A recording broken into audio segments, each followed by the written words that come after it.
ଜୟଗୁରୁ ଜୀବନୀ ଅଧ୍ୟାୟ କାଶୀ ଗମନ।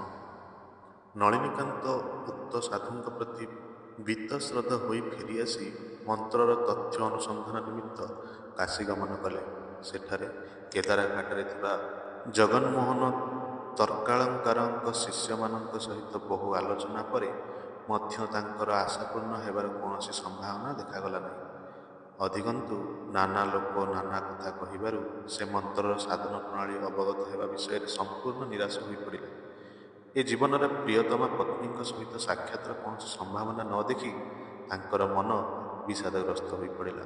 ସେ ସ୍ଥିର କଲେ ଯେ ଯଦି ଏ ଜୀବନରେ ପରଲୋକ ତତ୍ତ୍ୱ ସମ୍ବନ୍ଧୀୟ ଜ୍ଞାନ ଲାଭ ହୋଇ ନ ପାରିଲା ତେବେ ଜୀବନ ଧାରଣ କରିବା ବୃଥା, ଆତ୍ମହତ୍ୟା ସଂକଳ୍ପ। ସୁତରାଂ ଆତ୍ମହତ୍ୟା ହିଁ ଜ୍ୱାଳା ନିର୍ବାପନ କରିବାର ଏକମାତ୍ର ପନ୍ଥା। ଆତ୍ମହତ୍ୟାଜନିତ ମହାପାପର ଫଳ ହୁଏତ ପରଲୋକରେ ଭୋଗ କରିବାକୁ ପଡ଼ିପାରେ, କିନ୍ତୁ ସେ ଭୋଗ କି ପ୍ରକାର ଓ ତାହାର ସ୍ୱରୂପ ବା କ'ଣ ତାହା ତ ସେ ଜାଣନ୍ତି ନାହିଁ। ସୁତରାଂ ଆତ୍ମହତ୍ୟା କରିବାକୁ ସ୍ଥିର କରି ଲଚ୍ଛମନ ଝୁଲାକୁ ଯାଇ ନିଖିଳ ପାପ ବିନାଶିନୀ ଗଙ୍ଗା ଗର୍ଭରେ ଝାସ ଦେବା ହିଁ ଶ୍ରେୟସ୍କର ବୋଲି ସ୍ଥିର କରି ନଳିନୀକାନ୍ତ ଶୟନ କଲେ। ଅଦୃଶ୍ୟ ସହାୟ। ଗଭୀର ରାତ୍ରିରେ ସ୍ୱପ୍ନରେ ଗୋଟିଏ ବୃଦ୍ଧ ବ୍ରାହ୍ମଣ ମୂର୍ତ୍ତିର ଆବିର୍ଭାବ ହେଲା। ବ୍ରାହ୍ମଣ ନଳିନୀକାନ୍ତଙ୍କ ଦେହରେ ହାତ ବୁଲାଇ କହିଲେ, ବତ୍ସ, ତୁମେ ଗୁରୁଙ୍କୁ କେଉଁଠାରେ ଖୋଜି ବୁଲୁଛ? ସେ ତ ତୁମ ଘର ନିକଟରେ ବୀରଭୂମ ଜିଲ୍ଲାର ଚଣ୍ଡୀପୁର ନାମକ ସ୍ଥାନରେ ଅଛନ୍ତି। ସେଠାରେ ତାରାପୀଠ ବିଦ୍ୟମାନ। ସେହି ତାରାପୀଠରେ ବାମାକ୍ଷେପା ନାମକ ପ୍ରସିଦ୍ଧ ତାନ୍ତ୍ରିକ ସାଧୁ ତୁମକୁ ତାନ୍ତ୍ରିକ ସାଧନ ପ୍ରଦାନ କରିବାକୁ ସକ୍ଷମ ଅଟନ୍ତି। ତୁମେ ସେଠାକୁ ଯାଇ ତାଙ୍କର ଶରଣାପନ୍ନ ହୁଅ। ତାଙ୍କ କୃପା ହେଲେ ତୁମେ ଅଭୀଷ୍ଟ ବସ୍ତୁ ଲାଭ କରିପାରିବ। ଏହା କହି ବୃଦ୍ଧ ବ୍ରାହ୍ମଣ ତାଙ୍କର ଆଉ ଅନେକ ପ୍ରଶ୍ନର ମୀମାଂସା କରିଦେଲେ। ବୃଦ୍ଧଙ୍କର ଶୀତଳ ପରସ୍ପର୍ଶରେ ନଳିନୀକାନ୍ତଙ୍କ କ୍ଷୁଧା ତୃଷ୍ଣା ଅନ୍ତର୍ହିତ ହୋଇଗଲା। ପରଦିନ ସେ ବୀରଭୂମି ଅଭିମୁଖରେ ଯାତ୍ରା କଲେ। ସାଧକ ଜୀବନ। ସାଧକ ନଳିନୀକାନ୍ତ ବୀରଭୂମି ଜିଲ୍ଲାର ମଲ୍ଲାରପୁର ଷ୍ଟେସନରେ ପହଞ୍ଚି ସେଠାରୁ ପଦବ୍ରଜରେ ଯାଇ ଚଣ୍ଡୀପୁରରେ ଉପସ୍ଥିତ ହେଲେ। ଏହି ଗ୍ରାମର ଶେଷ ଭାଗରେ ଦ୍ୱାରକା ନଦୀ ତୀରରେ ଏକ କ୍ରୋଶବ୍ୟାପୀ ଭୀମଦର୍ଶନ ମହାଶ୍ମଶାନ ଅବସ୍ଥିତ। କେବଳ ମାନବାସ୍ଥି ଓ ଚିତାଭସ୍ମରେ ଶ୍ମଶାନ ଭୂମି ପୂର୍ଣ୍ଣ। ଏହି ମହାଶ୍ମଶାନ ଦେଖି ଭୋଗୀ ଲୋକେ ଥରି ଉଠନ୍ତି। ବୈରାଗ୍ୟ ଲାଭେଚ୍ଛୁଙ୍କର ବିକ୍ଷିପ୍ତ ଚିତ୍ତ ଏ ଦୃଶ୍ୟ ଦେଖି ସଂଯତ ହୋଇଯାଏ। ତାନ୍ତ୍ରିକମାନଙ୍କର ଅନୁଷ୍ଠାନମୂଳକ ସାଧନା ନିମିତ୍ତ ଗୃହିଣୀ, ଶିବା, ସାରମେୟ, ନରକପାଳ ଓ କଙ୍କାଳ, ଶ୍ମଶାନ, ଶବ, ନଦୀତଟ, ସିଦ୍ଧପୀଠ ପ୍ରଭୃତି ଯେଉଁ ସବୁ ଦ୍ରବ୍ୟର ପ୍ରୟୋଜନ ସେସବୁର ଏକତ୍ର ସମାବେଶ ହୋଇଥିବାରୁ ସମଗ୍ର ତନ୍ତ୍ରଶାସ୍ତ୍ରଟି ଯେପରି ମୂର୍ତ୍ତି ପରିଗ୍ରହ କରି ସେଠାରେ ବିରାଜମାନ କରିଅଛି। ଏହି ମହାଶ୍ମଶାନରେ 10 ମହାବିଦ୍ୟାର ଅନ୍ୟତମା ତାରାଦେବୀଙ୍କର ମନ୍ଦିର ମଧ୍ୟ ବିଦ୍ୟମାନ। ଚତୁର୍ଦ୍ଦିଗରେ ନୃଯଜ୍ଞର ହୋମକୁଣ୍ଡ ଦିବାନିଶି ଅବିରତ ଜଳୁଛି। ଏହି ତାରା ମନ୍ଦିର ଗୋଟିଏ ସିଦ୍ଧପୀଠ ସ୍ୱୟଂ ସିଦ୍ଧ। କେହି ତାହାକୁ ପ୍ରତିଷ୍ଠା କରିନାହାନ୍ତି। ଏହା ସ୍ୱୟଂ ପ୍ରତିଷ୍ଠିତ। ବଶିଷ୍ଠ ନାମରେ ଜଣେ ଉଗ୍ର ତପସ୍ୱୀ ଏହି ପୀଠରେ ସିଦ୍ଧି ଲାଭ କରିଥିଲେ। ବଙ୍ଗଳାର ସର୍ବଶ୍ରେଷ୍ଠ ତାନ୍ତ୍ରିକ ବାମାକ୍ଷେପାଙ୍କର ଉଗ୍ର ସାଧନା ବଳରେ ସେତେବେଳେ ତାରାପୀଠ ପ୍ରସିଦ୍ଧି ଲାଭ କରିଥିଲା। ବାମାକ୍ଷେପା। ଉକ୍ତ ବାମାକ୍ଷେପା ସାଧନ ବଳରେ ଚରମ ତତ୍ତ୍ୱକୁ ମହାଶକ୍ତି ବୋଲି ପ୍ରତ୍ୟକ୍ଷ ଭାବରେ ଜାଣିଥିଲେ ଓ ତନ୍ତ୍ରୋକ୍ତ ବିବିଧ ସାଧନା କରି ସିଦ୍ଧି ଲାଭ କରିଥିଲେ। ସେ ଜଣେ ପ୍ରଚଣ୍ଡ ଜାପକ ଥିଲେ। ଜପରେ ସିଦ୍ଧି ଲାଭ କରିପାରିଲେ ମାଙ୍କ କୃପାରୁ କେହି ବଞ୍ଚିତ ହୁଅନ୍ତି ନାହିଁ। ଏହି କୃପା ସାଧୁ ବାମାକ୍ଷେପା ପାଇଥିଲେ। ସେ ଦେଖିବାକୁ ଦୀର୍ଘକାୟ, କୃଷ୍ଣବର୍ଣ୍ଣ ପୁରୁଷ ଥିଲେ। ସେ ମାଙ୍କର କଥା ବ୍ୟତୀତ ଅନ୍ୟ କଥା କହୁନଥିଲେ। ମା ତାରାଦେବୀଙ୍କର ମନ୍ଦିର ଛଡ଼ା ଅନ୍ୟତ୍ର ବାସ କରୁନଥିଲେ। ତେଣୁ ମାଙ୍କ କୃପାକୁ ସେ ନିଜ ହାତ ମୁଠାରେ ରଖିପାରିଥିଲେ। ସେ କୃପାର ଅଭାବ ମଧ୍ୟ ଅପୂର୍ବ ଥିଲା। ତାନ୍ତ୍ରିକ ଗୁରୁଙ୍କର ଦର୍ଶନ। ଏଠାକୁ ଆସି ସ୍ଥାନଟି ଯେ ତନ୍ତ୍ର ସାଧନାର ସମ୍ପୂର୍ଣ୍ଣ ଅନୁକୂଳ ତାହା ନଳିନୀକାନ୍ତ ବେଶ ଅନୁଭବ କରିପାରିଥିଲେ। ମନ୍ଦିରର ସାଧନା କୂଳରେ ପାରିପାର୍ଶ୍ୱିକ ଅବସ୍ଥା ଦର୍ଶନ କରି ତାଙ୍କର ଟିକିଏ ମନ ଗମ୍ଭୀର ଭାବ ଧାରଣ କଲା। ଦିଗନ୍ତ ପସାରି ଜନବସତି ବିରଳ ଶ୍ମଶାନ ଦୃଶ୍ୟରେ ମନ ଭିତରେ ଏକ ପ୍ରକାର ଭୟର ମଧ୍ୟ ସଞ୍ଚାର ହେଲା। କିଛି ଦୂର ଅଗ୍ରସର ହେବା ପରେ ନଳିନୀକାନ୍ତ ବାମାକ୍ଷେପାକୁ ତାରାଦେବୀଙ୍କ ମନ୍ଦିର ନିକଟରେ ଦେଖି ବିନା ପରିଚୟରେ ବାମାକ୍ଷେପା ବୋଲି ଚିହ୍ନି ପାରି ତାଙ୍କର ଚରଣ ତଳେ ପ୍ରଣାମ କଲେ। ବାମାକ୍ଷେପା ନଳିନୀକାନ୍ତକୁ ଉଠାଇ ବସିବାକୁ କହିଲେ। ଶ୍ରାନ୍ତି ବିଦୂରିତ ହେଲା ପରେ ବାମାକ୍ଷେପା ତାଙ୍କୁ ପଚାରିଲେ, ତୁମେ କ'ଣ ଚାହଁ?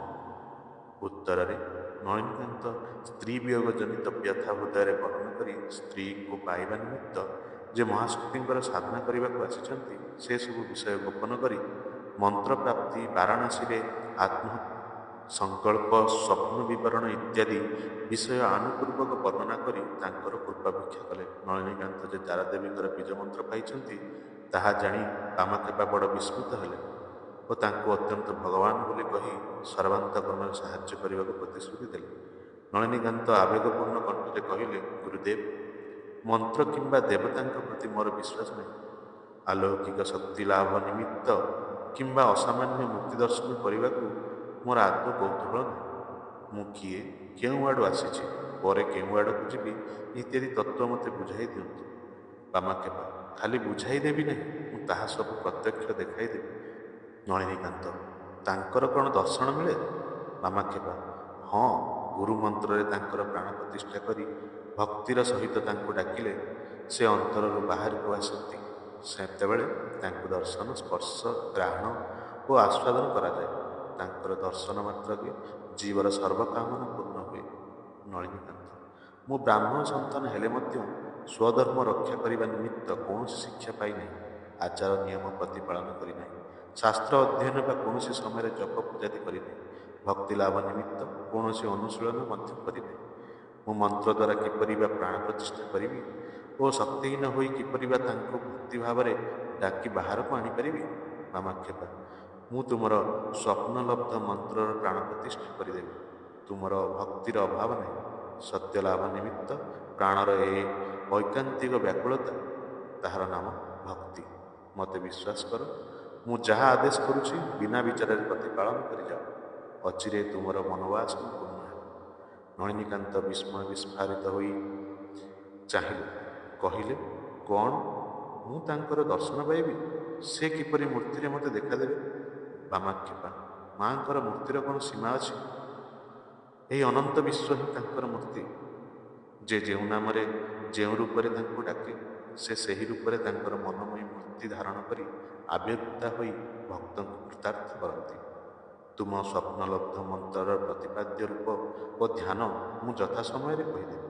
ନଳିନୀକାନ୍ତ, ମା କିଏ? ବାମାକ୍ଷେପା, ମୁଁ ମାଙ୍କ ସହିତ ସାକ୍ଷାତ ଲାଭର ଉପାୟ କହିଦେବା ଛଡ଼ା ଆଉ କୌଣସି ପ୍ରଶ୍ନର ଉତ୍ତର ଦେଇପାରିବି ନାହିଁ। ତାଙ୍କ ସହିତ ସାକ୍ଷାତ ହେଲେ ସେ କିଏ ତାହା ତାଙ୍କଠାରୁ ବୁଝିନେବ। ବିଧି ନିଷେଧ, ତନ୍ତ୍ରୋକ୍ତ ସାଧନା ସବୁ ବିଧି ନିଷେଧର ବଶବର୍ତ୍ତୀ ହୋଇ କରିବାକୁ ହେବ। ସୁତରାଂ ତନ୍ତ୍ରୋକ୍ତ କୌଣସି ସାଧନରେ ବ୍ରତୀ ହେବାକୁ ହେଲେ କାଳାକାଳ ଅପେକ୍ଷା ନ କରି ଯେତେବେଳେ ଇଚ୍ଛା ସେତେବେଳେ ଆରମ୍ଭ କଲେ ସିଦ୍ଧି ଲାଭ ହୁଏ ନାହିଁ।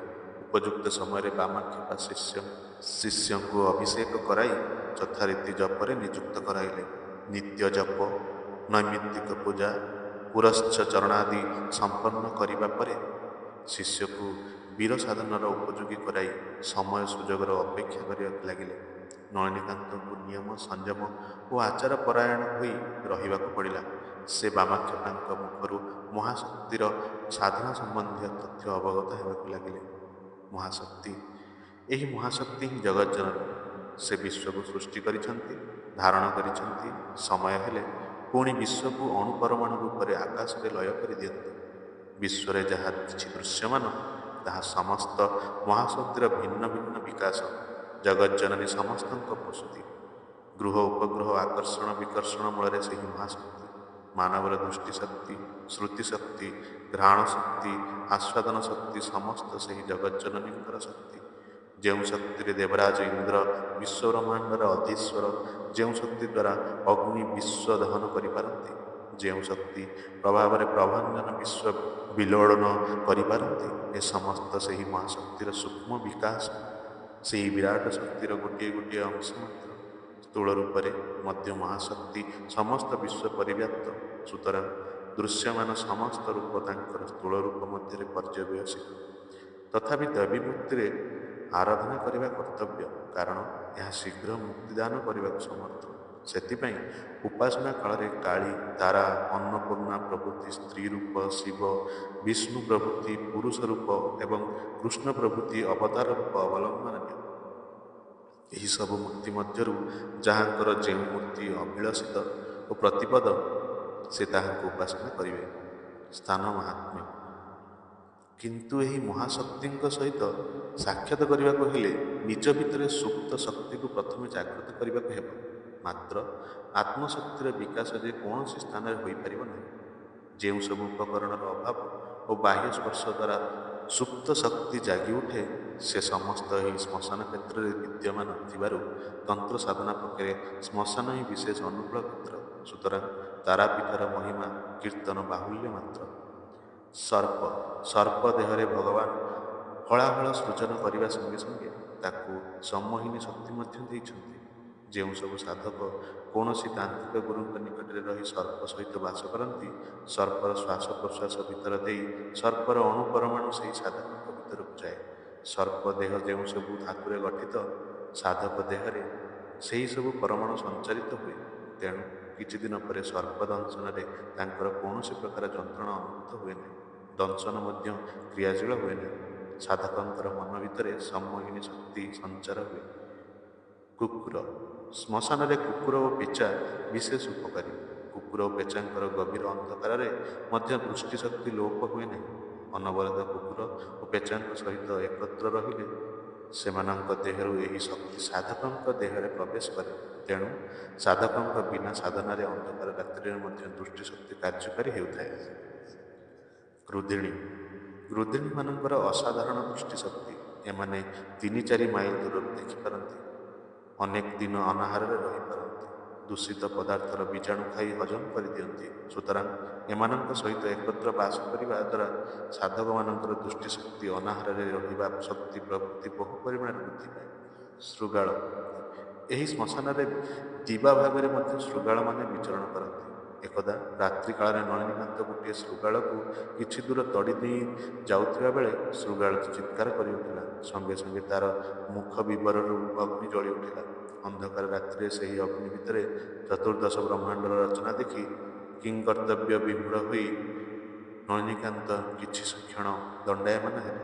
ପରେ ମନ୍ଦିରକୁ ଯାଇ ମାମାକ୍ଷେପାଙ୍କ ନିକଟରୁ ଏହାର ତତ୍ତ୍ୱ ଅବଗତ କଲେ। ଏହି ଶିବାଟି ଉଲ୍କାମୁଖୀ। ଏହିପରି ଶୃଗାଳ ଯେଉଁ ସ୍ଥାନରେ ବାସ କରନ୍ତି, ସେହି ସ୍ଥାନରେ ସାଧକମାନଙ୍କର ସାଧନା ଶକ୍ତି, ସାହସ ଓ ଦୃଢ଼ତା ବହୁ ପରିମାଣରେ ବୃଦ୍ଧି ପାଏ। କୁଳକନ୍ୟା। ଏହି ବିସ୍ମୃତ ଶ୍ମଶାନରେ ଅନବରତ ଚଣ୍ଡାଳୁଣୀ, ଧୋବଣୀ, ନାପିତୁଣୀ, ଗୌଡ଼ୁଣୀ, ବ୍ରାହ୍ମଣ କନ୍ୟା ପ୍ରଭୃତି କୁଳକନ୍ୟାମାନଙ୍କର ଶବଦାହ ହୋଇଥାଏ। ଲୋକେ ବେଳେବେଳେ ମଧ୍ୟ ଶବ ଅର୍ଦ୍ଧଦଗ୍ଧିତ କରି ଫୋପାଡ଼ି ଦିଅନ୍ତି। ସେହି ଶବମାନଙ୍କରୁ ନିର୍ଗତ ପଦାର୍ଥ ସାଧକଙ୍କ ଭିତରେ ପ୍ରବେଶ କରି ସାଧନାର ଶକ୍ତି ବୃଦ୍ଧା କରାଏ।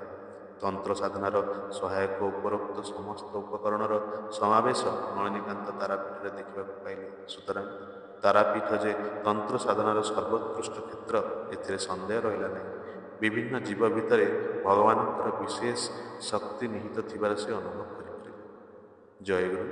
ପରବର୍ତ୍ତୀ ଅଧ୍ୟାୟ ଚିତା ସାଧନ। ଜୟଗୁରୁ।